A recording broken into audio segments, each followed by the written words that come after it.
Hello, everybody, and welcome back to coverage of Grand Prix Atlantic City. Here from New Jersey, my name is Marshall Sutcliffe. I'm in the booth with Nate Price, and we've got John Finkel, Hall of Famer, Johnny Magic, one of the best that's ever played. If not, on the right side, you get a look at John there, and he's playing against Max Dietz there, and Max has had a lot of success over the last year and a half or so. You mentioned he's been a little quiet recently, but certainly a contender at any tournament that he's at in recent memory. Definitely. I mean, Max is a very good player. Gotten to watch him like up close and personal multiple times. He's very, very mistake-free, slow, methodical player. Where's he from? Honestly, I used to know the answer to that question. I don't off the top of my head anymore. I'm sorry. I'm always curious. Yeah. So Matt's on a mulligan to 6, and he's on Naya. That is correct. Angel of Serenity, Borderland Ranger, Huntmaster of the Fells, Loxodon Smiter, Restoration Angel, Thragtusk, and a few Planeswalkers, one Garruk of each flavor, plus Farseeks, Bonfires, and a couple of burn spells in Searing Spear, Bonfire of the Dam. No, I guess I wouldn't call Bonfire of the Dam a burn spell. All right. So Max has an Avacyn's Pilgrim and a Farseek to lead things off, while John Finkel just has a couple of lands. I think it's very interesting taking a look at Max's deck list that he chose to run Searing Spear main deck while leaving the Pillar of Flames in the sideboard, which is contrary to what the format has been leaning towards over the past month. Yeah, it really is. That's interesting. Another Avacyn's Pilgrim, and John Finkel is simply going to cycle his Think Twice. Looks like John was digging for that land. I think he's only got one or two lands in his hand. He wants to make sure he keeps hitting his land drops here. But right now he's not facing too much pressure, but that Kessig Wolf run going deep into the game is going to be a major issue for John Finkel's deck. He does not have a way to get rid of that Kessig Wolf run, and it makes any threat that Max draws a potentially lethal attacker. You know, telling stories earlier in the day about watching Gabe Carlton Barnes have to Wrath of God and clear the board away with only a single Avacyn's Pilgrim on the table multiple times, specifically. Two turns in a row, yeah. Specifically, and then he still lost because his opponent drew another creature. It didn't even matter what it was. No, not at all. All right, so Max is going to attack for one with his Avacyn's Pilgrim. Does he have a Thragtusk to follow up? He does indeed. He asks John if it's going to resolve, and John says, sure, no problem. And on his end step, he is going to flash back, Think Twice, to draw a card. I'm hesitant to give you a pile of 2 lands because I know how greedy you are with land. I haven't played 25. That's more than I ever played. There you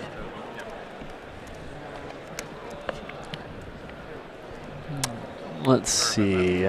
So Supreme Verdict's going to wipe away everything, but leave behind one 3/3 Beast token, which is just going to attack for 3. It's going to bring John Finkel down to 15.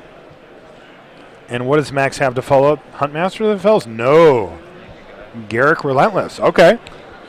That's a great threat versus John Finkel's deck. He does have a few answers to it, but not a ton. Yeah.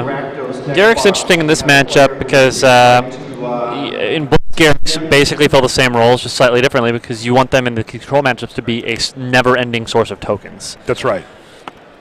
And Christopher Montemagni. right now, coming up to the Grand Prix stage, Christopher Montemagni. Coming up to the they Grand bumped Prix it. stage, Something please. bumped, I think. I saw that movement and then it went out.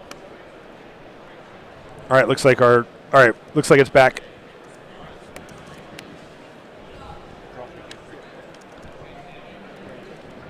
All right, we're going to keep talking. We're not sure if you guys can see this at the moment, but we're assuming you can't. Just imagine it's old they can see school the radio map. broadcasting. So we're good. Looks like we've got a team of Pokemon masquerading as wolves that are going to be doing the dirty work on Max's side. I think the one of them is actually a beast still, right? That one's a beast? From the, yes.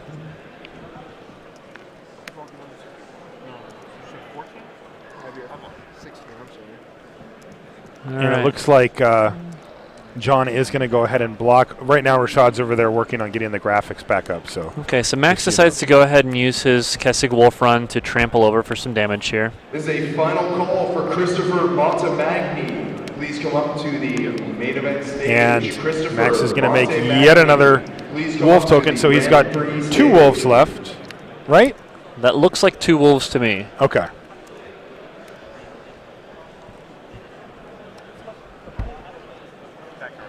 The beast He's going to attack attacks. Garrick and probably just going to see a double block here, you assume? Or is that actually the beast token that's left over down below there? That might be the beast token down there. All right, so he's going to block with it, and it's going to get Azorius Charmed from Jon Finkel. Actually killing it. Which just kills it, yep. And Farseek for Finkel is going to get him 1 more land ahead, and he'll probably just pass the turn at that point. It's going to leave a 2/2 wolf on Max's side of the board, and he's going to be able to add another one during his turn. And he's, like you mentioned, Nate, he's just going to have a steady stream. All right, so Finkel actually did have 1 more play here, and it's a fairly important one, an Augur of Bolas. Pretty nice 3 cards to see. What were the other 2? It was a Dissipate and a land, but okay. having the Dissipate and a Sphinx's Revelation as your options off of that is pretty solid. You know, this is where the control decks can really pull ahead of these mid-range creature-based decks, because Max's deck just can't interact with Sphinx's Revelation. No, not at all. I mean, John's just going to get to blast that thing off for probably 4 or 5 cards and just put him in a firm driver's seat here, even though there's a Garrick Relentless. Garrick Relentless isn't that fast. You know, he's not putting a ton of pressure on John. Yep, that's why these decks are mid-range decks and not aggro decks. That's right. They deal damage in chunks, but the chunks don't start until later, and by the time the damage really starts rolling in, the control decks have got plenty of mana at their disposal to do things like Sphinx's Revelation for a billion D. That's right. Now, it looks like Max is deciding if he wants to take down that Augur of Bolas. That's going to transform Garrick into Garrick the Veil Cursed. And it's going to let him make Death Touch Wolves, and it's also going to let him sacrifice the creatures that he does have to go get other creatures. So he might be looking just to run an endless chain of Thrag Tusks or something. Possibly. Now, he does attack, so he's got to have a follow-up play here. John is tapped out, so he knows he can land whatever he needs to. Or that, he's going to Searing Spear away the Beast token, which basically means his Garrick the Veil Curse is going to remain safe for this turn. Yeah. There's no haste in Jon Finkel's deck. He can have a Detention Sphere to take out Garrick. That's the best answer that he has in his deck. All right, so we see an Alchemist Refuge. It adds a little bit of a wrinkle to Max's play, knowing that John can flash in on end step a threat. He's got to be more wary of keeping his Garrick the Veil Cursed taken care of, and more wary of attacking himself. Yep, but it looks like Max is just like, sure, I'm just going to battle in there anyway.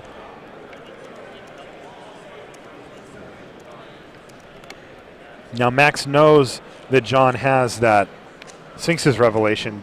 There's just nothing he can do about it. No, so at this point, it's got to feel awful to be in that position, right? Yeah, I certainly don't like it. Yeah. All right, Borderland Ranger, sure. I mean, definitely, casting spells is good because if on the off chance he decides to counterspell something, it's less mana that he can use on that turn to either cast Sphinx's Revelation or it delays his actual casting of it by a little while. That's right. It's just very disheartening to get your opponent down to something like 10, the manageable life total, and then see them completely negate that and have a full hand immediately afterwards. And get to untap and be untapped as well and just go to town. It's so brutal. Yeah. Card is just devastating. And he's going for it right here. It's going to be for 5. And watch this. I mean, it's just disgusting. He's going to draw 5, untap, draw another card. So Jon Finkel's going to see 6 cards off the top of his deck. And when he untaps, he's going to probably have 9 mana at his disposal to do whatever the heck he wants with all of those cards. Yeah. It is just nasty. It looked to me like he drew a significant number of lands in that exchange, but I think that last card was a Supreme Verdict. Okay. So right now, Garrick the Veil Curse is certainly an issue. He's going to want to do what he can do to get that off the table, but it's also not putting a ton of pressure on John. Like, John certainly has time. He's sitting at 21 life. The key card right now is that Kessig Wolf Run, as it's going to provide some level of inevitability for Max, because Max will cast creatures every turn for a long time. He also has the ability to just continue to tick that Garrick up, and a Garrick, the Veil Cursed ultimate, is nothing to sneeze at.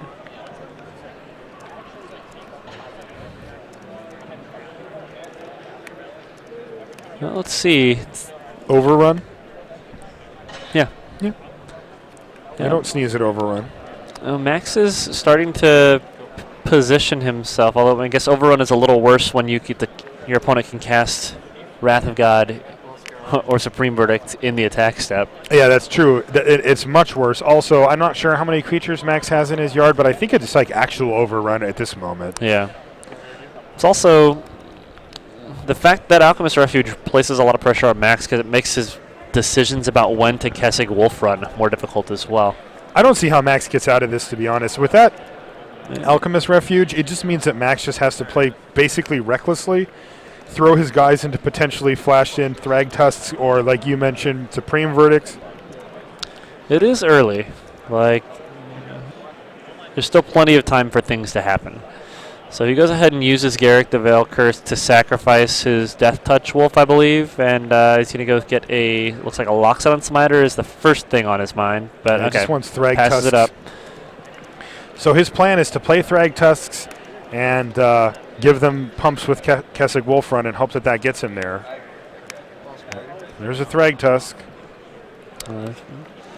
That looks like it is. I know, sir. Think twice in response. Does that anticipate that he drew? I think it might have been. It's just, Yeah, it it was. Oh, man. He might have like 4 more in his hand, though.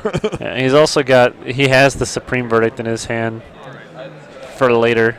He does indeed. So he's got to decide if he cares. He's like, yeah, that's fine. Although Max is playing really well. Like, he's only committed 2 threats. He says, activate my refuge, and he's going to play a 4-drop. It's going to be a Supreme Verdict. And he's going to use that to wipe away all the creatures, but there will be a 3/3 Beast token left over thanks to Thragtusk. Still, Garrick the Veil Cursed is on the board.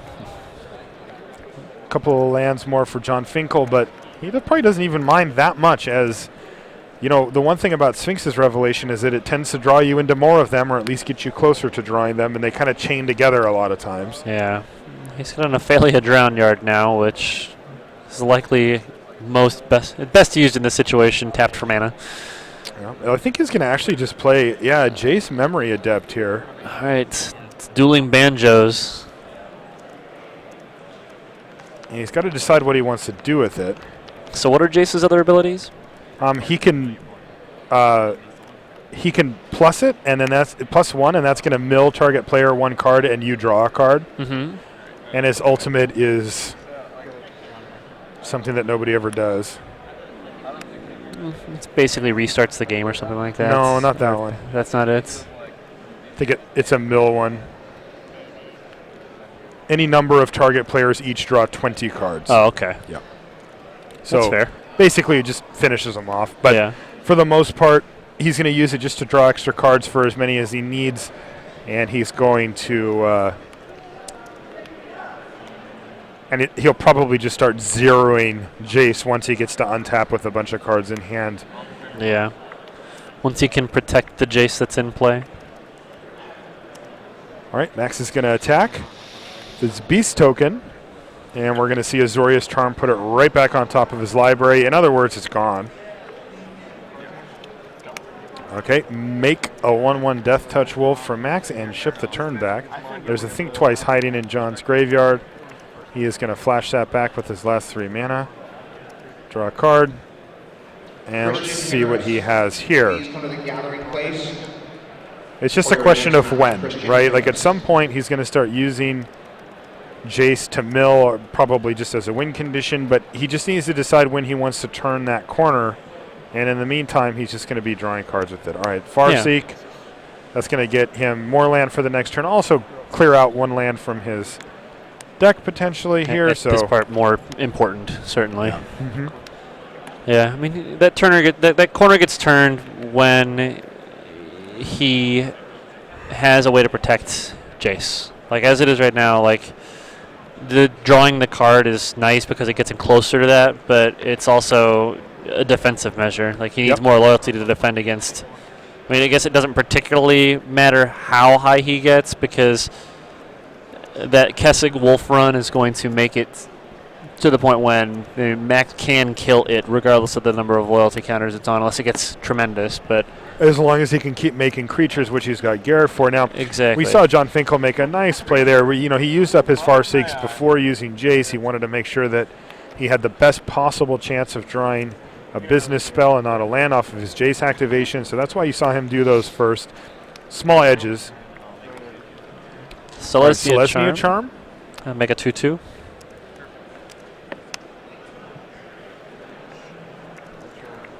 So Max has a couple of threats here. Yeah. Oh, no, you killed him.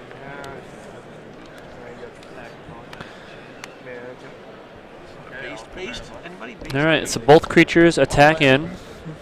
I'm assuming they're heading at Jace. There that is. I know what it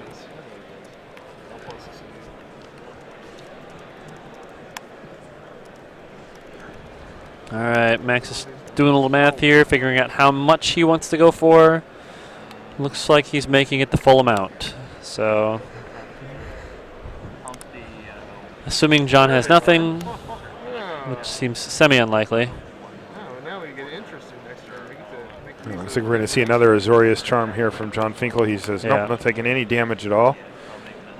The other one went towards Jace as well, so it did tick him down a little bit. But think twice for Jon Finkel.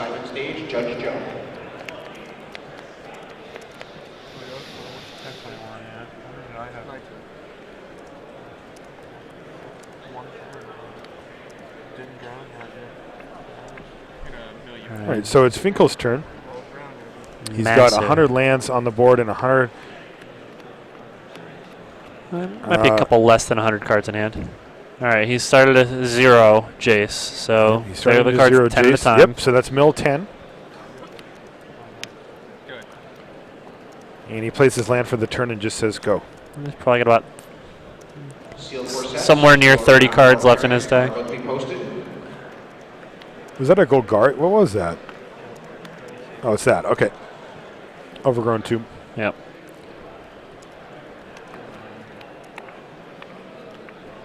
Now Max does have a Searing Spear in his hand, so all he has to do is get in with one of these creatures to hit Jace and hope that the Searing Spear resolves. Yeah, yeah, that's right. And I think they're both actually hitting Jace here. Yeah. Unfortunately for Max, he he can't really pump it the full amount. Well, he also doesn't need to at this point. He's going to pump the 1/1. He's going to activate Alchemist Refuge. It looks like he's got another Supreme Verdict, which is going to be devastating. It's exactly what it is. And that's just really bad for Max because it's going to mean he's not going to get in for any damage at all with those creatures, and it's going to keep Jace just out of Searing Spear range. Alchemist Refuge. John reaches over to get a quick count on Max's library. Looks like it's two plus activations, somewhere between 20 and 30, I'm guessing. That's what I'm figuring. This Alchemist Refuge is just completely dominating this game.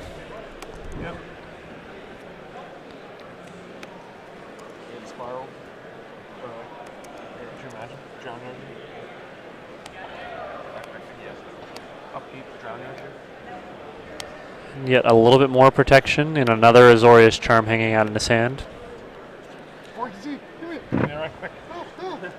And a Sphinx's Revelation, so.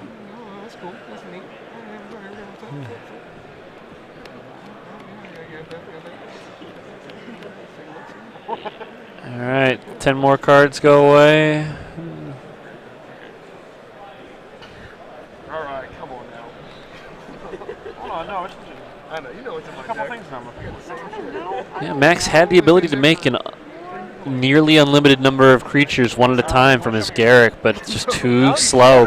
It's just been far too slow. Yeah, Finkel's able to take control and has the having the ability to interfere with your opponent's attacks during their attacks is very, very important. Yeah, it certainly is. That Alchemist Refuge certainly pulling its weight. True and two. That was a fun game. Really interactive. The first counterspell of the game. Very skill based. He doesn't want to let Max reload his entire hand and have an even steadier stream of creatures, but I suppose letting him draw a bunch of cards here isn't necessarily the worst. Yeah, that's my boy. That's my boy. That was a Restoration Angel that got Oh, it was? dissipated, yeah. Oh, sorry. That's kept. Yeah, I saw Garrick in the yard, so I thought that, but it got milled. Yeah, he's trying to flash in a 3-point source of damage on the end Yeah, stop. I mean, I think John's just countering anything there. This is going to be a Kessig Wolf run. Gosh, it's just such a tempo advantage for John, too. He gets to force Max to commit a tremendous amount of mana to a creature that he just pays to and completely nullifies. Says put it on top of your library. It'd almost be to his benefit if he could actually put it there. I think Max has about 16 or 17 cards left in his graveyard. So, while Garrick the Veil Curse goes up to 6, John Finkel is tightening his grasp on this game 1 here in round 9 from Atlantic City. We're going to see a big Sphinx's Revelation at the end of turn. Help John fill up on goodies. He's only going to do it for 3. He already had a Dissipate in his hand, that's why. Doesn't actually need to hunt for anything because he's already got it. And then he's going to Drown Yard him. So if he had 16, then he can go Drown Yard Jace and get him for exactsies. For 17, that won't work. He says mill for 10. 4, 5, 6, 7, 8, 9, 10. And he's 4 got left. 4 left, so he did actually have the 17, because if he Drown Yards him here, it's going to leave him still with a top deck, one draw step. But yeah. Still, at this point, I mean, even with a single card left in his deck, he can't kill Jace anymore. Now he's got to kill John, which is going to be still a tall order. He needs to kill. He either needs to kill Jace and one of John's lands, the Drown Yard, or he needs to kill John. I don't like either of these plays. I don't think that's happening. Yeah. I'll never leave home with that. You never know when you play one of these guys. Things are happening. End of turn. I think he's going to Searing Spear John there. Like you said, Jace doesn't really matter correct. anymore. No. He does in fact Searing Spear John. His play might just be to go for a huge Wolf run plus overrun from Garrick and just hope John has just stone nothing. Right? Yep. I mean, what else is he going to do here, right? There's I mean, he's got a billion cards in his graveyard, so this overrun is going to be huge. Yeah. Curious how much it's for, actually. I don't know. Yeah, we can't quite see A what's large going number. on. We know that much. It's huge. It looks like he's counting right now.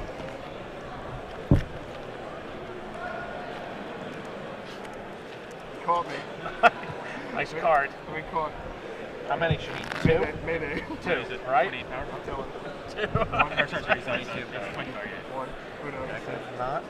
He's going to attack with his heavily pumped up token here. Yeah.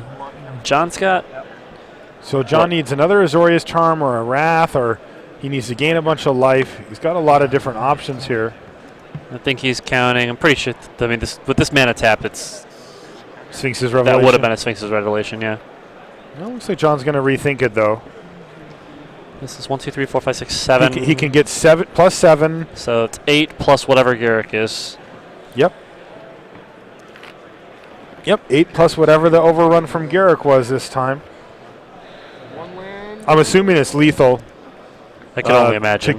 For 14, but John Finkel obviously has something in his hand, and he also has that Alchemist Refuge, so he can just cast anything from his deck right now that he feels like on his opponent's turn.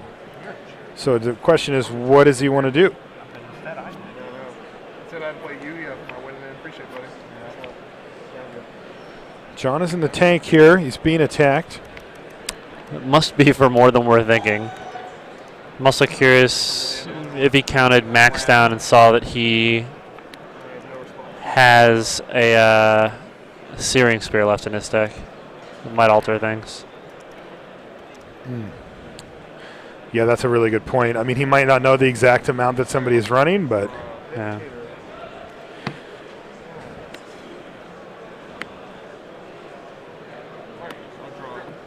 all right, Sphinx's Revelation it is.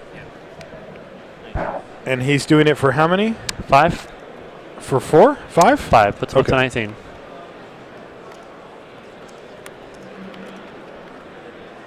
All right, so John's just drawn 5 cards. Did he hit the Supreme Verdict on that last one? Yeah, save my old game. Self up. I think he's going to be able to refuge in a verdict. He does indeed. I don't know if he had anything else that time, but Yeah. that was close. And John Finkel's able to take game 1 versus Max Tietz here. Let's take a look at our other feature match area. And now I'm curious exactly how many creatures Max had in his graveyard there. 'Cause for John to do that instead of simply Just like, gaining a ton of just life. gaining a bunch of life, he I had mean, to have a ton Max could of have creatures had in his graveyard. 20 creatures in his yard, Easily, right? easily with his list. Yeah, John was at 14. Can I ask for what life totals are now per? All right, so we're taking a look at our other table here with Shaheen Soorani on the left-hand side Sounds like playing 18 creatures was the number. Was it 18? Yeah. Oh, wow. And he's playing Esper Control with Planeswalkers versus Harry Corvasi, John Finkel, Graveyard on the right side. Unless I'm overhearing Shaheen's life total being called out. Yeah, I which kind is of liked entirely it, possible. Rashad. Yeah. It was lined up perfect. It was Harry Corvasi, John Finkel, Aveyard. All right. Looks like Shaheen's going to town with a couple of Lingering Souls tokens early on. I'm happy to see Lingering Souls here. And he's just going to go for a Sphinx's Revelation for 2. Usually you see these for huge, but knowing when to just pop this thing off for 2 is really important. Yeah. Does a couple sweet things. I mean, gives you an opportunity to draw more lands, which is very important in these control mirror matchups. And if nothing else, it draws a counterspell to your opponent's deck. That's right. So Makes him tap some mana. So Shaheen is up a game, and we are sideboarded into game 2, which is one of the reasons why you'll see a negate here from Harry Corvasi. I don't know if he's got any main, but certainly from the side. And it looks like Shireen says, well, I'm just going to play another Lingering Souls then. We'll see if he flashes it back. He does indeed. He's got another one in his yard as a sort of a mini backup plan, but he's putting pressure on Harry now and saying, look, you're going to have to Wrath here. Really like the inclusion of the Overgrown Tombs in Harry's deck as a Farseek target. Oh, interesting. Gives him an opportunity to Farseek into additional green. And, well, he also needs him to activate Drown Yards, right? Yeah. So he does, in fact, have the Supreme Verdict, though, which Shaheen was forcing him to use, basically, and he does. He's still got blue X mana up as well. Harry does, so he can represent Dissipate if Shaheen wants to try to land a Planeswalker. Shaheen very well may have his own answer to a counterspell, though. He draws an Evolving Wilds. In other words, Deathrite Shaman food. Yeah. And it looks like he's got a Sphinx's Revelation and an Ultimate Price in his hand, I think. That's what I see. All right, he says draw 3. He's not waiting around to crack that Evolving Wilds and get that mana going. He's just going for it. And it's going to get dissipated this time. And he says crack Evolving Wilds, and it looks like Shaheen has Harry. I mean, this is the time, I think, when I would start trying to resolve big stuff. Yeah. But I don't think he has much left in his hand here. No. I mean, I'm sorry. those Sphinx's Revelations serve multiple purposes for him. I mean, he needed to draw something, but Yeah. I mean, it does benefit him in the fact that the cards that he really wants to resolve, those Planeswalkers, now have less resistance to fight through later. 16 for basic. All right, Lingering Souls is going to get flashed back. It looks like the third one of the game for Shaheen Soorani, which is a really solid card versus Harry Corvasi's deck. Certainly. Shireen's going to battle in for 2 and begin the slow march towards victory. Stay on this match or go back to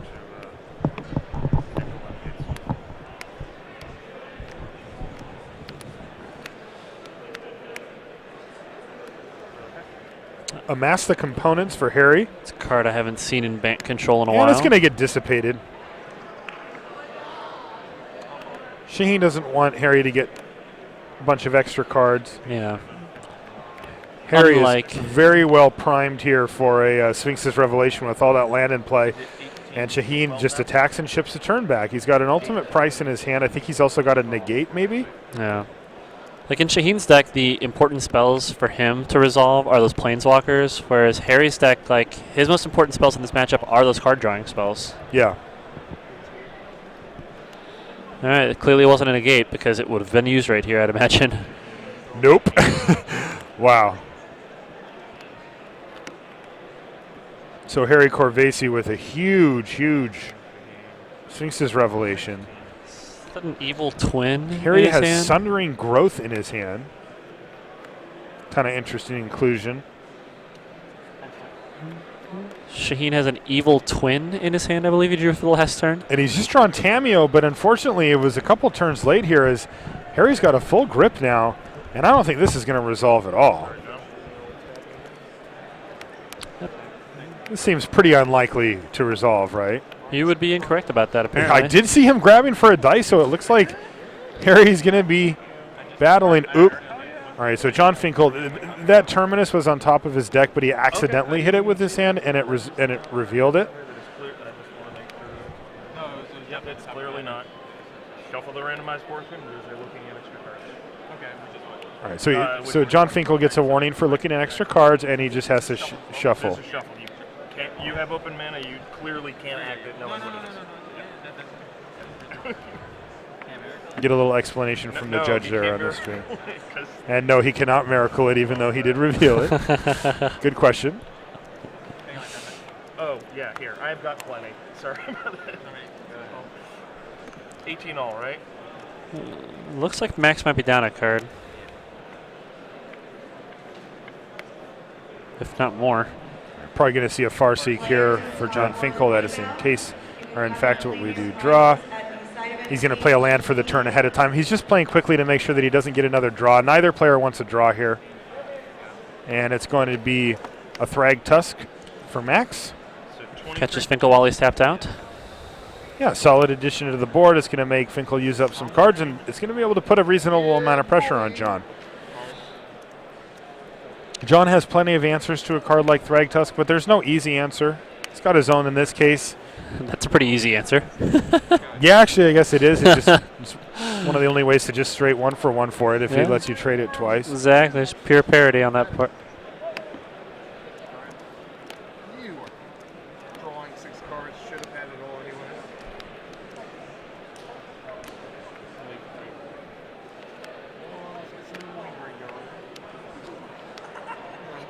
All right, Oblivion Ring targeting your Thrag Tusk. One situation when Oblivion Ring is And he's going to strictly Searing superior. Spear the other one. So like we mentioned, it's just a straight 2-for-1 Yeah. for John Finkel here. But it is going to lead to 6 damage coming in at John, so it's going to drop him down to 17. And Max has asserted some amount of board pressure here.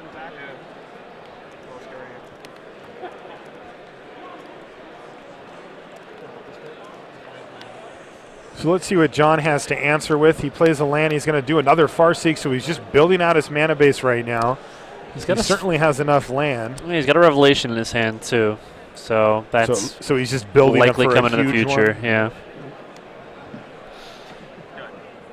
Step 1 on his path to world domination.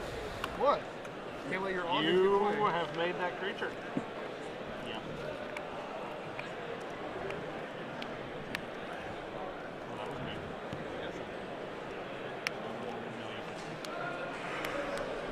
All my planeswalkers. All right, bash for 6, and it's a Restoration Angel all by itself. Is John going to block? I would like to block your 1/1, please. There it is. Yep. Don't see a Maximum Keswick value. Wolf run this time for Max, so No. Wouldn't have made much good in that situation, though. Borderland Ranger, he said he's going to get a Plains, play it.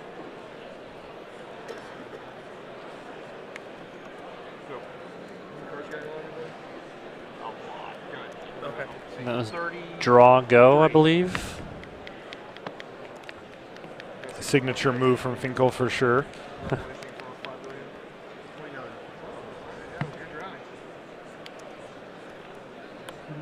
Max Teets craftily sticking that card into his hand way faster than we could see what it was.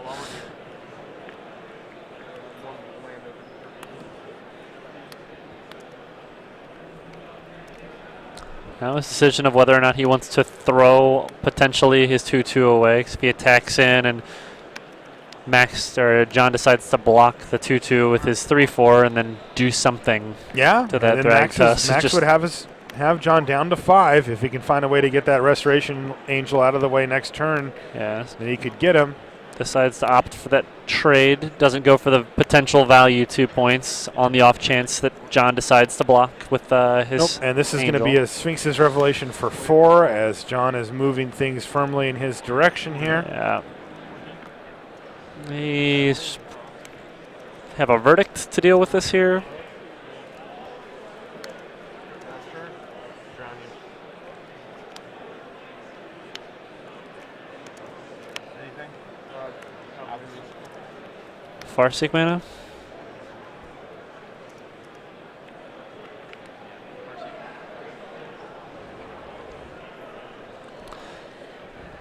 Farseek is one of those cards that is only going to become more played with the advent of Gatecrash. Like, the more dual lands you effectively give players to, the more powerful correcting your mana base is going to become. I mean, it's already ridiculously strong.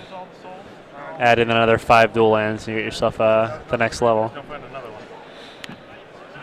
Brian Kibler strolls up to the booth and informs us that he once again won. He's got absolutely insane tiebreakers Haven't lost a game. and hasn't lost a game all day. I love Max so much. They're willing to. So Brian Kibler in his element for sure. And right now, John Finkel looks like he's in his as well.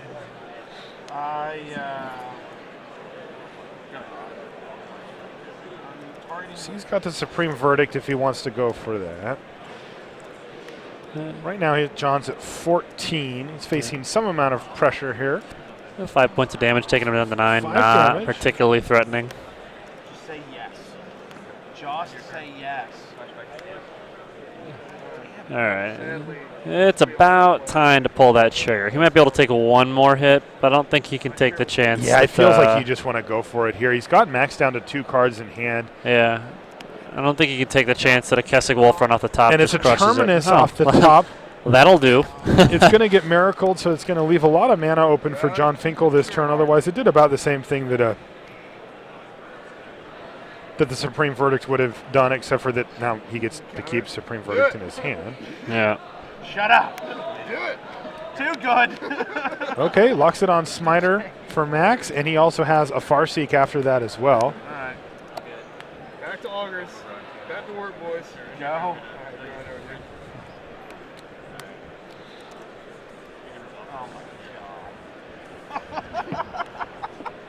Rumbling and bumbling.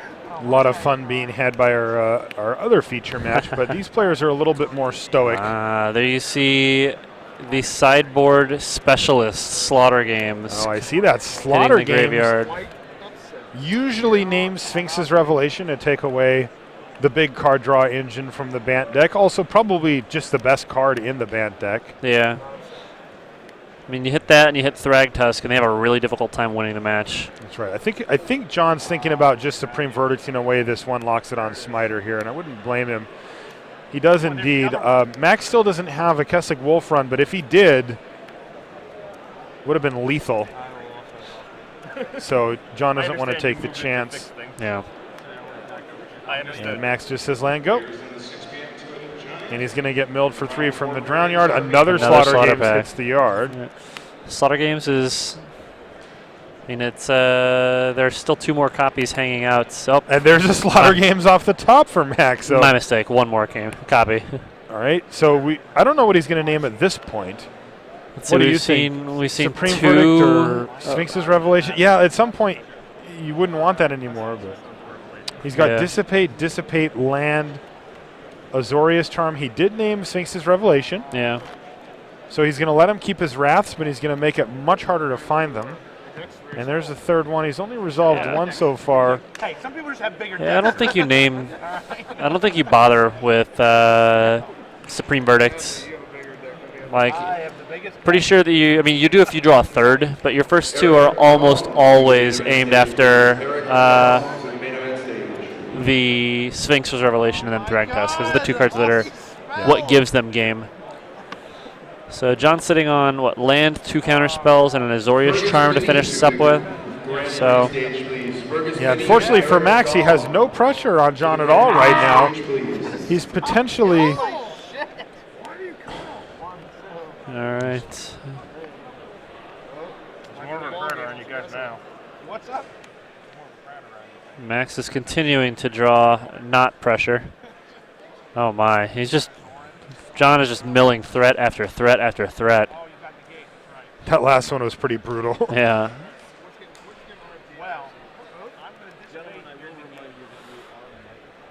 All right, Thrag Thrag Tusk for John Finkel. This is going to provide a nice defensive presence, and at this point it looks like he can just start beating down as well. It might even be faster than the mill plan. You can just do both at the same time. Pass the turn, and Max just seems to draw a million lands here. More threats hit the bin. There's another Restoration Angel, and John's going to start attacking. I think Max has got a Cavern of Souls in his hand, which he's electing not to play because he doesn't know what the threat he's going to draw is. Yeah, he's just waiting for what he's going to draw. Unfortunately, he just keeps drawing lands. He's drawn lands for 4 in a row or something, and meanwhile seen a ton of good threats get milled to the bottom, and he's drawn another land for the turn. And there goes. And again, more action gets milled. It's moments like this you feel kind of helpless when things are just randomized perfectly so that you're continuing to draw something that doesn't matter. Threat. He draws another land for the turn. Yeah. And he says, go. Threat. And you can see Max getting a little hastier with his throws because he just can't seem to draw anything. Yep. And right now that Thrag Tusk has almost just beaten down Max completely. And that should do it. And a second Thrag Tusk is very likely going to do it, as Max can only draw one creature. Even if it is a Thrag Tusk, it's not going to do it, so he extends the hand. And John Finkel wins his match to make day 2 here from Atlantic City. And these guys look like they're going to game 3, so if you're just joining us, welcome. We're in New Jersey. Yes, we're in Atlantic City. Yes, we are. I'm Marshall Sutcliffe, and I'm with my friend Nate Price. We are going to game 3 here. We just saw John Finkel defeat Max Tietz in their match. That means John at X1-1. Yes, puts him in 7-1-1 is going to make day 2, which we're going to play the first round of right after this one. Yeah. And the match we're looking at here is Shaheen Sarani. And he's playing a deck that he's really kind of made his own, Esper Planeswalkers. And he's playing against Harry Corvesi, who's on Bant control. Yes. This is an interesting matchup. It is indeed. It's two dueling control strategies. That's right. Utilizing different methods of winning the game. Yeah.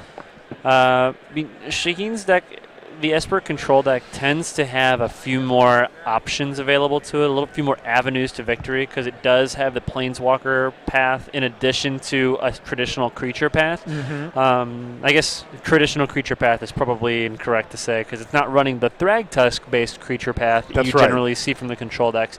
It really runs Lingering Souls and other tokens as its creature source of attack. Which are particularly good in a deck like this, because if he feels like he needs to stick a Planeswalker and kind of hide behind it, the Lingering Souls tokens can keep it alive for a long time. But if he needs to beat down, just playing and flashing back a Lingering Souls presents a pretty reasonable threat on the board that at some point is going to have to be swept away. Certainly, yeah.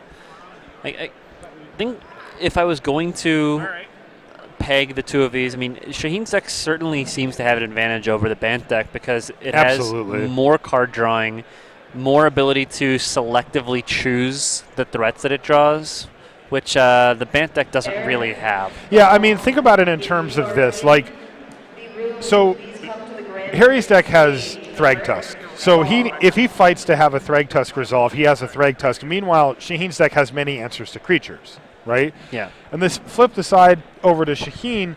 If he fights to have like a Tamiyo resolve, he's going to take a mulligan here. And he makes that resolve. He still has those answers to creatures that can threaten Tamiyo, and Tamiyo's a complete win condition in itself. Yeah. If he gets to ultimate Tamiyo, then things just get nasty for Harry, and it's going to become really hard to come back. Yeah. Shaheen's deck just seems in this situation like it is a better control deck against the control decks, which It's unfortunate the way that Harry's, I mean, everyone in this format's sideboard is built when you're playing the Bant deck. Like, you bring in your control cards against other control cards. You have more counter spells. But that's really about where it ends. Yeah, like there's not a whole lot going on there. You've got Pithing Needles to deal with Planeswalkers and a couple of your own copies of those Planeswalkers, which act well. I mean, if you have an opportunity to use it as a kill spell. But even if you get to stick it, chances aren't very strong that it's going to stick around for an incredibly long time, simply because Shaheen is just playing so many more copies of those exact same spells.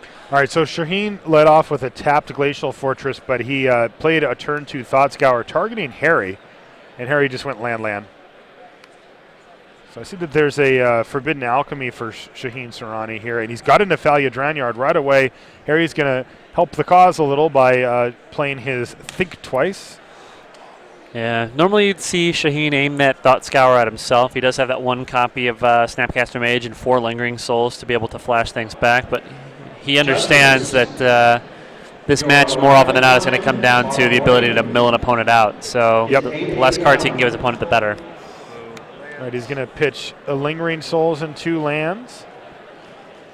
He's got a Detention Sphere in his hand, and he's going to play a tapped Isolated Chapel, which unfortunately means he's not going to get that activation on his Drownyard, but he does get to represent counter magic this turn. Corvesi just plays a tap land of his own and ships it back. Shaheen Soorani plays his Hallowed Fountain untapped, so he's got something he wants to do here. This gives him the ability to both flash back a Lingering Souls and have counter magic protection for it. Indeed. And it resolves, so he gets the 2/1/1 Flying Spirit tokens. He's going to ship the turn back. Well, looks like Harry has his own Drownyard. Harry does, and but he says no black go. mana. No black mana yet. It's very much a splash for Harry Corvesi's deck, but in Shaheen Soorani's deck, black is one of his core colors, so it's not a problem at all. But Harry does have access to 4 copies of Farseek, which enabled him to get the Overgrown Tomb Center in his deck as that black source. That's right. Now, I do see that Harry has a Tamiyo in his hand. He's going to allow Lingering Souls the front end to resolve, and I assume Shaheen is just going to pass the turn back here. I think that's what he did, and we're going to see Restoration Angel on end step here. And Shaheen says, sure. He just doesn't want to let Harry stick a big Planeswalker. Now, that being said, Shaheen does have a Detention Sphere in hand, so he does have ways to deal with it if it were to happen. Certainly. I mean, Harry's threats are different than Shaheen's threats are.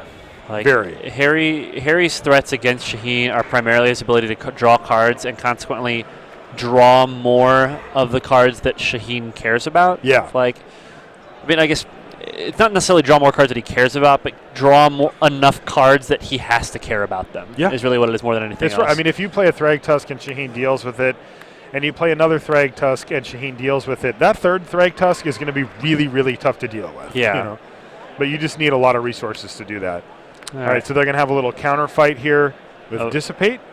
This is all over a Detention Sphere, which honestly I don't know how much Shaheen actually cares whether or not. I mean, I guess he's got a pretty fast clock on the table, so he does. Getting an ability to get that blocker out of the way is fairly important. 4 damage for Shaheen Soorani, and Harry Corvesi is going to flash back his Think Twice and then draw his card for the turn. Play his land. He's getting quick. He's got his opponent tapped out. We're going to see Tamiyo the Moonsage here, I'm pretty sure. This is going to be a pretty good... He doesn't have quite enough for both. Yeah, Tamiyo by itself, it wasn't going to be a whole lot because it just gets killed. Jace, Architect of Thought for Shaheen Soorani. Does it resolve? No. It's going to get dissipated. And there's a flashback on Lingering Souls for Shaheen, so it's still a pretty nice turn for him as he's able to start building his board back out again. But he is tapped out, and that's going to open the door again for Harry to land a Planeswalker here. With only 2 Spirit tokens on the other side, it's much less scary, as he can even keep one tapped down if he feels the need. But these last couple of turns should illustrate something that's very important in this matchup. Nope, it looks like he's going to go for a big Sphinx's Revelation. Yeah. It's going to be 5 cards and 5 life here, so it's going to put Harry back up to 19. I think that was certainly the right call. Like, every like card play. in Shaheen's deck matters. Yeah. In this matchup. That's right. And it's just and not that true many for in Harry. Yeah, and even this is post-board, but even then I'm sure there's cards that he had to leave in that he'd rather just not. Yeah. There's Augur of Bolas for Shaheen Soorani. I mean, effectively comes down, draws him a card, or whiffs. But his deck just deals in 1 damage pings. And especially when you're looking, oh, there we go. That's a card that might break things open. That Alchemist Refuge. Oh, yeah. Getting to take things to your opponent's turn makes every part of their turn difficult decision for them. Like when you can flash in a blocker, when you can flash in a Supreme Verdict, when you can flash in a Tameo. Yeah, it's really impressive. I mean, it does add a significant mana, but at this point in the game, it's not nearly as relevant. And ultimately, the mana addition is not a problem because your whole goal in using that card is to get your opponent to tap mana on their turn. Yeah. So if you've got to spend a little bit of extra to make sure that they tap down lands, you're usually fine with that. Grand Prix players, that is time. All right, he's going to wrath the board. Active player, finish your turn. Proceed to the additional 5 turns. If you have a time extension and do not have a judge seated at your match, please raise your hand. And I've seen in the chat that some people are saying that there was a Sun Petal Grove that was played that should have came into play tapped. I didn't see it at the time. Yeah, me neither.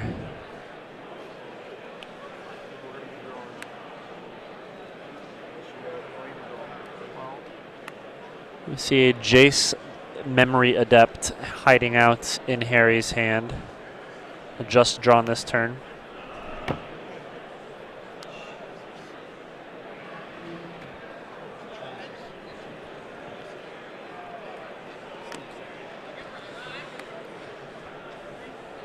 Probably shouldn't do that on camera. Make the move. All right, there it is. Looks like Shaheen says, sure, it resolves, and he says, Thank you, okay, bro. Milieu, he's going to need to get those loyalty counters on there, but things are looking really good for Harry now that Harry has a Planeswalker of his own here. All right, we saw 1 Jace hit the bin. Yep, we see that there's also a Sorin, Lord of Innistrad. Yeah, so let's see. 2 Jace Architects of Thought have hit the graveyard. That leaves 1 last one in his deck. No more Jaces coming out of the sideboard. So his Jace manner of getting rid of the opposing Jace is gone. Shaheen milled his opponent, Harry Corvesi, at the end step, and then drew a negate, which has got to be kind of a dagger because he really could have used that last turn. Yeah. Now he needs to try to find something like his second detention sphere. A detention that's sphere, right. literally it looks like. a bunch of Lingering Souls would do it. Yeah. Just cast and flashback Lingering Souls and then have a big army to attack Jace with. I'd have to make a move fast. No, I don't have black. The Psychic Spiral in his graveyard is a pretty good draw here too. Or not in his graveyard, in his deck. Comes out of the sideboard. Pretty solid in this matchup. Yeah, that's insane. I see he's got Negate and at least 1 Sundering Growth in hand. I think he's actually got 2. Killed me as I don't believe you. Yes. 5 minutes. I have a counter spell day too. That's fine. Well, all right. So first of all, where are we? We're doing a lot of cards. It's my turn. I draw my card. Players are forgetting what turn they're on. Talking too much. All right, he says Milieu for 10. There's the Snapcaster 2, Mage. 3, 4. There's the Spiral. So both the Spiral and the Snapcaster Mage hit the graveyard this turn.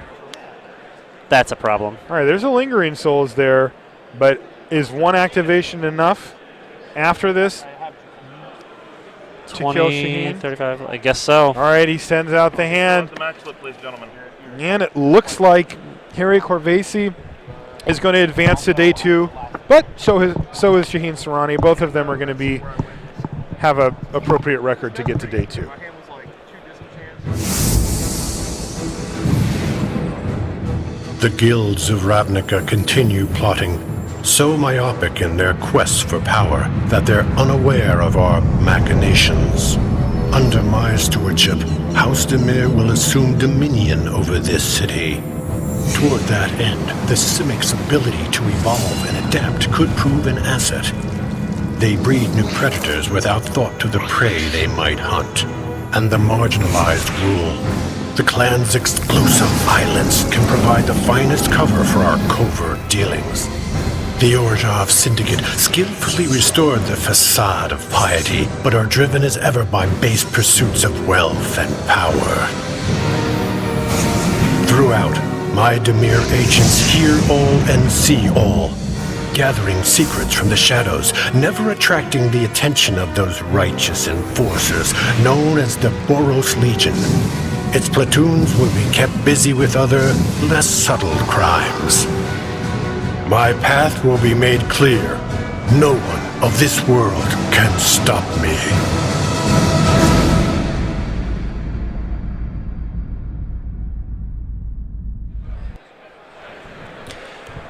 Welcome back to coverage here from Grand Prix Atlantic City. Marshall Sutcliffe, that's Nate Price. We've been talking about something all day, Nate. We have standard, right? We've been talking about that all day. We've been talking about this tournament all day, but there's one